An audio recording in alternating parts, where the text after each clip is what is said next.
এই পাখিটা মুরগি ধরার জন্য বড়শির সাথে ভুট্টা বেঁধে মুরগির ঘরের মধ্যে পাঠিয়ে দেয়। তখন ভুট্টা দেখার পর মুরগির মুখে পানি চলে আসে। মুরগি ভুট্টাগুলো খাওয়ার পর সেই ভুট্টার সাথে কারেন্টের লাইন জোড়া লাগিয়ে দেয়।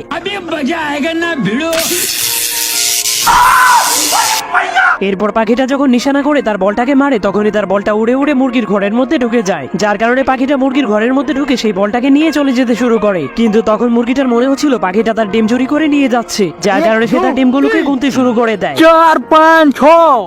नहीं सारुण के यहाँ कुछ तो गड़बड़ है।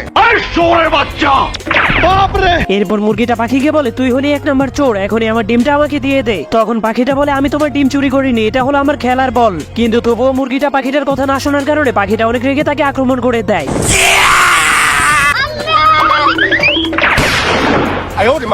যাওয়ার আগে আপনি কোন কোম্পানির ফোন ইউজ করেন তা কমেন্ট করতে ভুলবেন না। এই পিঁপড়েগুলো বর্ষার আগে খাবার জমা করার জন্য এই ভুট্টাটা নিয়ে যাচ্ছিল, কিন্তু তখনই একটা পাখি এসে তাদের ভুট্টাটাকে আগুন দিয়ে রান্না করে খেয়ে ফেলে। এই শয়তান পাখিটা প্রতিদিন অন্যান্য প্রাণীদের খাবার চুরি করে খেয়ে ফেলতো। এরপর সে দেখতে পায় কাঠবিড়ালিরা শীতকালের জন্য আখরোট জমা করছে, তখন সে সেগুলোকেও খেতে শুরু করে দেয়। সেই স্বাদ এত স্বাদকে।